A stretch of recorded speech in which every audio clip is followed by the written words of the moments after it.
Hello friend, good morning, Ram Ram. कैसे हैं आप सब? उम्मीद करते अच्छे होंगे। तो फ्रेंड, हमारे इसलंग की जो बकरी है ना, तो उसमें बहुत चारा जम गया है। तो चलो उखा लेते हैं आज, क्योंकि आज हमारे सास ससुर आने वाले हैं, बाहर गए थे तो उनकी हो गई तबीयत ख़राब। तो हमने बोला चलो वापस घर आ जाओ।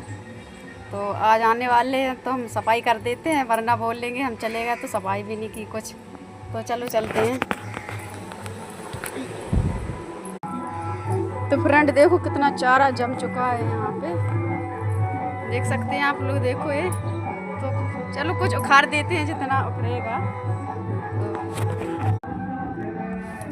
तो चारों उखाड़ो सुबंस, जल्दी उखाड़ो सुबंस, चारों जल्दी जल्दी, ठीक है? जल्दी उखाड़ो, सफाई करने ना, दादा आ रहा है, वो डांटेंगे ना, है?